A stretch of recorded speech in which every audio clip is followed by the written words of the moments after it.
welcome to the Caroline project, a two-part video. This week focusing on Caroline itself, next week 37418. So what do I mean? Stay tuned and all will be revealed.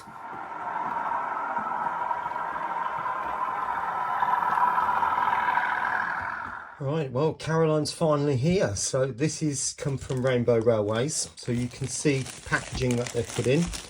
I'm only doing this so you can see how well protected they, or how they treat the model, basically, is what I'm trying to say. If you remember a few years ago when we bought the Hush Hush. Yeah. Well, as you can see from that, it comes in another box, so that's obviously good news. And open it up. And inside there, obviously, a whole load of information from Rainbow Railways. That's obviously my invoice, which I'm clearly not going to show you. And the model itself in a bubble, in a jiffy bag. So even more protection there. So that's good. So the box looks in pretty good condition as we can see it. So let's have a look. Now, this one is the one in the Viridian livery, so it's slightly darker than the Brunswick green, but nice box, nice heavy, you know, you can see the thickness of the box. So we've got some information in there, if you want to pause and have a read of that. Very nice. Detailing pack. Oh, and some nameplates. Okay, and the model itself. Well, I have to say, the model absolutely screams quality when you first pick it up. I mean, to see just this one cab end, you've got three separately fitted windscreen wipers. There's an aerial there. Clearly all the lighting lenses. You've got a rub plate here. This Buckeye coupling will come up and stay put if you want it to. And the ubiquitous sprung-loaded couplings, for those who are really interested in those. But yeah, that really does look, they've captured the feel just absolutely beautifully. Now, I do understand that the coach has gone through a number of guises, mainly the fact that these lights here have completely changed. There used to be some cables this side, and a big head code box in the middle. So it's changed significantly since then. I believe it was originally in blue-grey livery, and then it went to Network Southeast. I think it spent most of its life on the south coast, or the southern part of England anyway, I believe. But now in Network Rail livery, which is the southern version of that, it goes all over the country. There's two versions of this as well. This is the paler version, the first version, which when I think they wanted it in southern region green, they got the wrong one, and effectively then I think it stayed in this livery for a year, I believe.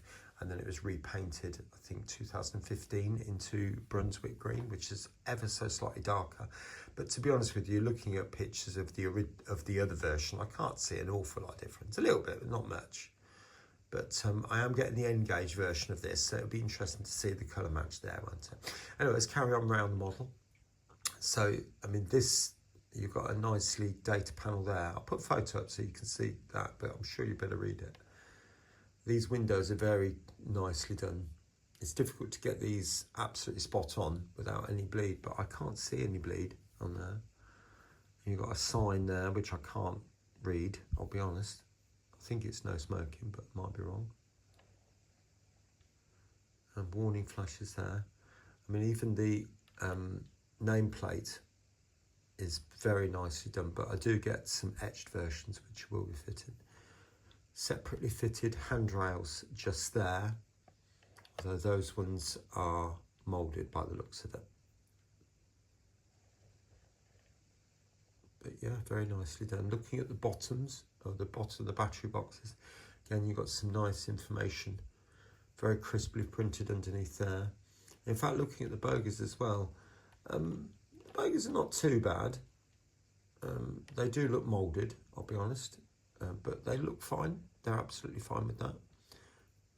The springs are picked out in green, as you can see, and reasonably well painted. Well, they've obviously used a mask, so there's a tiny little bit of overspray just at the bottom there, but I'm talking nothing really. I'm not going to do anything about it. And whatever that is underneath there is nicely picked out. Go on to the other end. It looks very similar to the other end. One of the big differences here is you don't get the buckeye coupling. Why? Because you obviously need to be able to fit some form of coupling to the locomotive. Just looking at those curtains as well, they are printed on the inside, I think, as well. But again, very nice effect. And if you notice, I was going to say they're all different. Yeah, not all different, but they certainly are different. Yes, I think that one's the same as that one maybe, but they're different enough to be able to give the impression that they're not all the same. So that's a nice touch that they've gone for some different printing there. Yeah, I think there's like 2 or 3 different ones used, but across all the windows, so that's a nice touch. Oh, just a quick look at the roof. Again, you've got all these knobbly bits. I think these are something to do with the original lighting, I think. I'm not sure.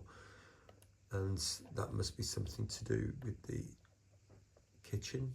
Maybe some extraction, I don't know. And a quick look underneath. Look at that.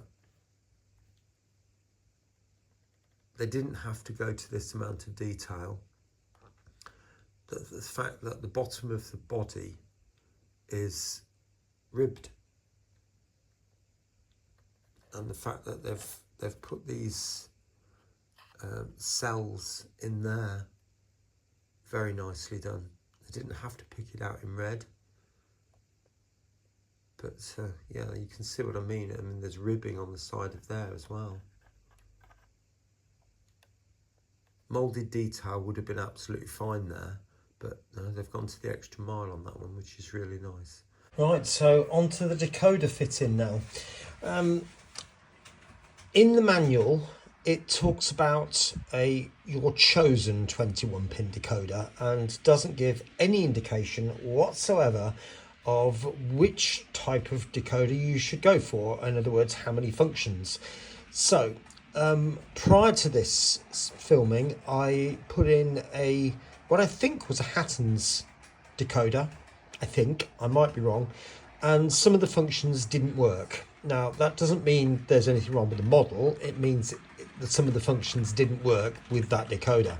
So going back to Rainbow Railways, they suggested one of these, which is an Imperium 1. Oh, if I can turn the box around. Imperium 1, 21-pin, 6-function decoder. Now, they say that there are a number of clips down both sides, and to use some, I've got a whole load of rafts from the 3D printing. So I'm going to slot my fingernail underneath there and put one in, slide it down like that, and just keep doing that really until... Right, welcome back. As you can see, there's the decoder socket just there, or the blanking plate anyway, so you need to use something to get that up. All right, being very gentle, just ease it up. Just a little bit either side until it comes off. Right, I go to fit the decoder onto the pins here, and initially it kept falling off, which means I needed to put an awful lot more pressure onto it to get it to stay put, and it felt like that lighting bar was going to break, but I'm assured by Rainbow Railways it is strong enough to take the extra pressure. Right, so that's all in there now. Now, one piece of information that Rainbow Railways did tell me is that the connection is there and there. So make sure that all the clips are in when you put the body back on, especially down the sides. If it's not in, it means it's not down far enough, so therefore the connection might not be made. So checking to make sure I've got it the right way around. I have. And just pulling out the body a little bit, snapping in the front bogies. That's in. And the other side, yes, yes, it seems to be all in. Good. Right, let's get it on the rolling road and have a look at these functions then.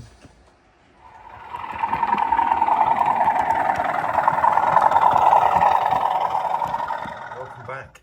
So the model has now been fitted with a Dapple Imperium 1 6-function decoder. So let's have a look and see what difference that will make.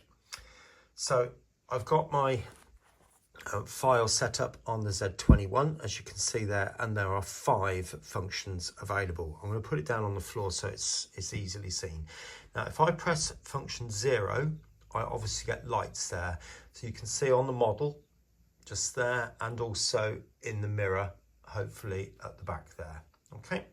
And if I flip direction, it works just as you would expect on every model that you buy, particularly locomotives, obviously. Now, if I press function 2, I can turn off the red lights. So you can see on the actual model itself. And again, if I do that and flip it, again, look in the mirror, the red lights are off, on, and so on. Okay. If I press function 1, obviously all the lights come on, all the interior lights, and you can see all that amazing detail inside. Now I'm going to turn those lights off for this next one because it's quite difficult to see. So all the lights are off, but function 3 is steps. Now you might have noticed there's a step light come on there, and again in the mirror, if you notice. So they are on both sides. And function 4, oh, the lights have got to be on for function 4, but you get these massive spotlights. They're used for tunnels, I understand. But again, and that works in the other direction too. So you can have those off or on, depending on what you want. Okay, so there are our basic functions. Let's have a look at it on the track. So what do we reckon then? Because I did say this was a project. Now, there is no question this is an absolutely beautiful model inside and out. And it's obvious that Revolution Trains have put in huge amounts of effort to get that. So many separately fitted parts. The finish is absolutely outstanding. The quality of build is outstanding. It just looks the part and is gorgeous. There is no question whatsoever about that. However, I do have a couple of niggles. Now, if I turn on the lights, you can see the front lights, or the white lights, have just come on. Now, I showed you in a previous clip that I could turn the red lights off at both ends, regardless of the direction of travel. No problem. However, I cannot turn off the white lights. I've tried so many different combinations, having just the tail lights on, and they don't work without the main lights on. If I turn the lights off, the red lights go off at the back. So I'm stuck with it. Now, as far as I'm aware, that would never be. You would never have white lights on behind the locomotive. Now, I know we used to do that in model form a few years ago, but in today's modern society, I would expect those white lights to be functionable. We're using a 6-function decoder after all. Not only that, if I turn on the saloon lights, I've got light here and I've got light here. Now, it's not so bad when the locomotive is pulling, but I've got light on when it's pushing here, and the whole cab is just lit up. I would have expected functionable cab lights so I could have black cabs at either end. So that's 2 niggles. My third one is I've had 1 or 2 derailment issues, mainly in push mode, and there are 2 reasons for that, one of which I've dealt with. Now, the first one is the fact you might have noticed I've swapped out the couplings. I'm started to make my own magnetic couplings. I bought some magnets and 3D printed a frame, if you like. So there's no problems with those. They work beautifully. The problems were that the tension locks were just riding up ever so slightly. They're in line, but they were just riding up. Now, that could be my layout. I don't know, but that was what was happening. So that's why I decided to do that. But secondly, the derailments were coming from the front bogie as it was pushing. So what I had to do was basically turn the locomotive or turn the carriage over, and there are some screws, and you just have to undo those screws ever so slightly. Not too much, obviously, because the bogies will fall off, but that seems to have solved it. What you need is the bogies need to be able to flop and turn and twist in any direction. And since I've done that, it's been absolutely fine. So what am I going to do to this? Well, first of all, I'm going to see if I can just put some tape over the LEDs at this end, because I don't need lights at all at this end. So if I can find the LED inside, I'll just put a bit of tape over it, and likewise put a bit of tape over the cab lights at both ends. So I'm not voiding the warranty, and either way, if I ever choose to sell the model, all I need to do is just take the tape off. So let's have a look. So I've got the body on the workbench, as you can see, and to solve the cab light issue, I've literally just turned them off effectively by putting a bit of tape over it. I'm hoping it's thick enough to do it. If it needs another layer, it'll need another layer, but that's solving that.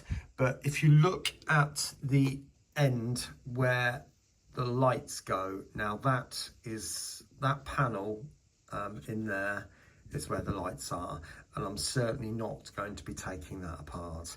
So what I've done is I've given Rainbow Railways a call, because they're normally pretty good with that sort of stuff. They might be able to find a CV change.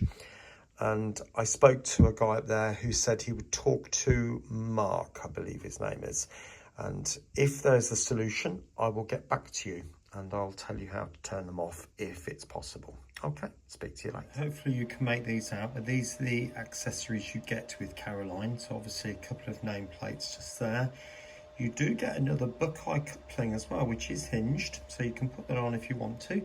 I probably will actually. I've probably got space above the coupling to do that and have it in the open position, the upright, sort of sticking out position. And then a number of these sort of vacuum pipes and, I don't know, train heating pipes, I presume, all that sort of stuff. That's the part of the booklet that tells you about that. So, yeah, it is a little bit confusing, and it would have been better if it was in colour. But there we go, that's the way it is. I have to say, I find the whole booklet a little bit sort of, you know, that's your DCC lighting functions there. So it is a bit of a case of trying to work it out, really. But there we go.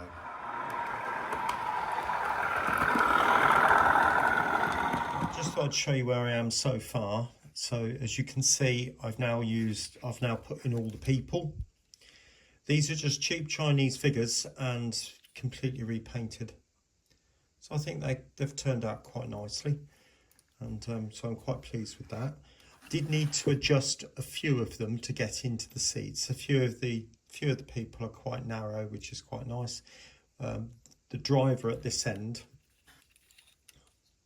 I had to cut his arms away from his body, so to put a sort of slit up between his arms and body, so his arms would come up, so I had to physically get him in, and then I had to file his bottom and to get him into the seat. But they are quite nice and generous seats, I have to be honest. You don't normally get seats as generous as this in a coach, so that's quite nice. And then a smattering of food and drink at both ends, just there. and some paper that they've obviously been talking about and discussing, and etc, etc. So my next stage now is to start thinking about, I'll put the nameplates on, so I'll just show you that briefly and then it's on to so I have got some double-sided tape there, as you can see. I have showed this even just a couple of weeks ago, so I'm not going to spend long on this. And you put them on to the very edge like that, and the other one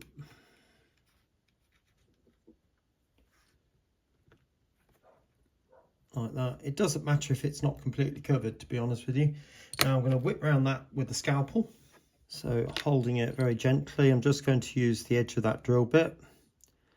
Just gently, I'm not putting any pressure on this at all, just letting the blade do the work. So I don't want to damage the nameplate. Sorry if you can't see. I'm finding that holding it with the drill bit, it was moving around a bit. So I'm getting through it now. Now turn it round, hold it with my fingernail, blade up nice and close. There we go, like that. Flip it over, peel off the backing, which is tricky, I have to be honest. So we'll hold that with the, I think we've got it there. I always use a scalpel now. So you can see it's on the end of my scalpel blade, and I'm going to move it so it's just touching the end like that. The reason for that is because it's easy to get off. If you choose to keep it or put it in the middle, sometimes when you hold it down it doesn't come off quite so easily, and then it's just a case of lining it up. Actually the original is smaller, you can see that.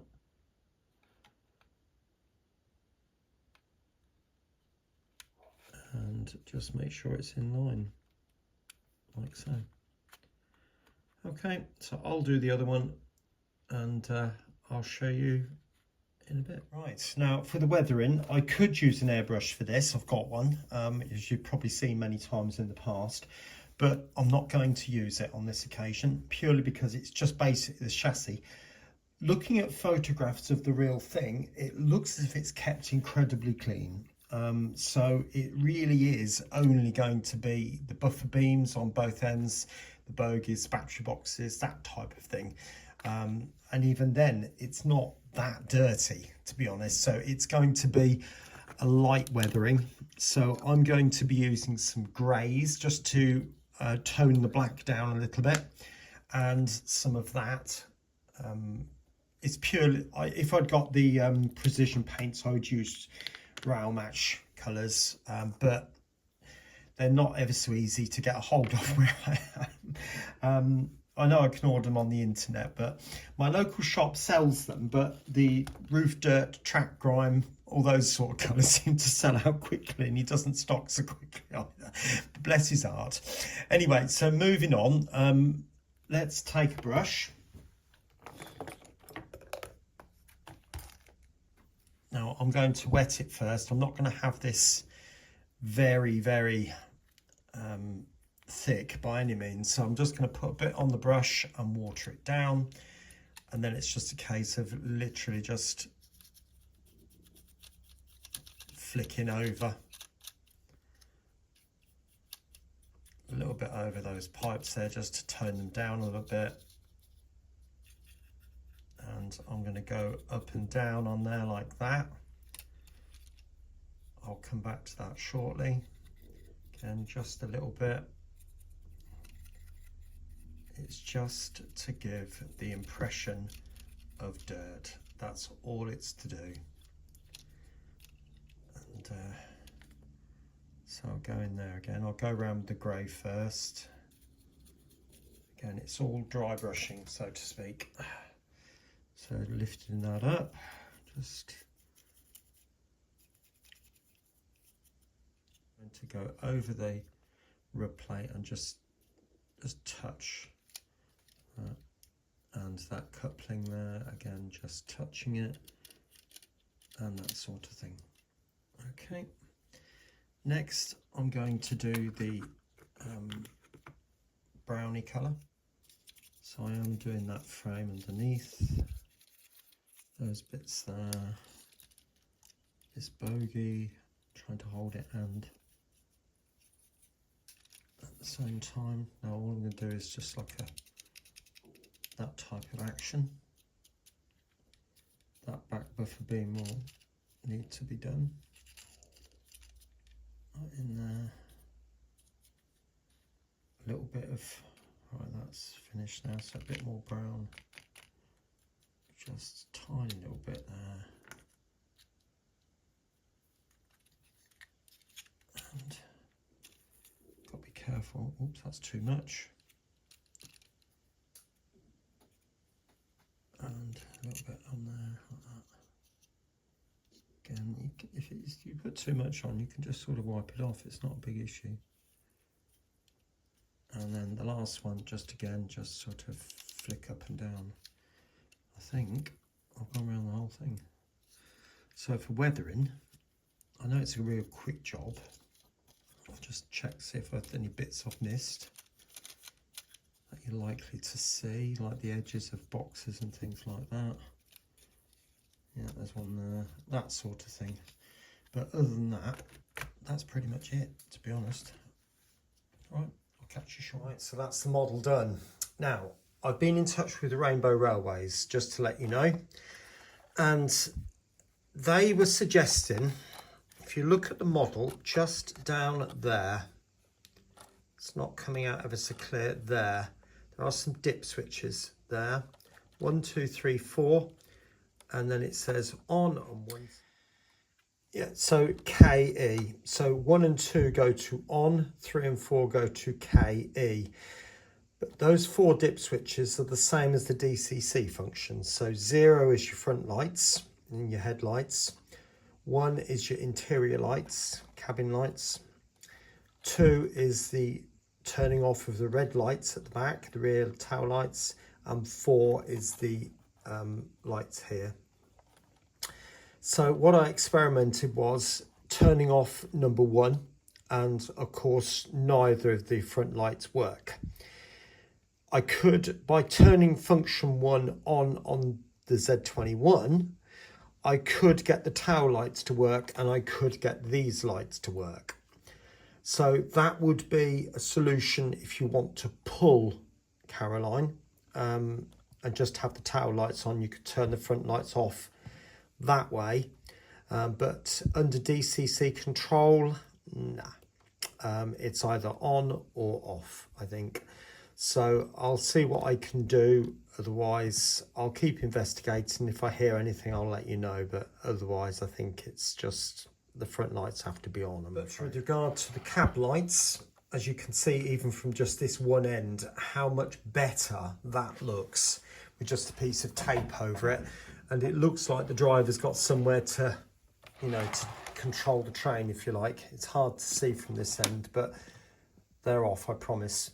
So what I'll do is I'll run the train round now and you can watch it running.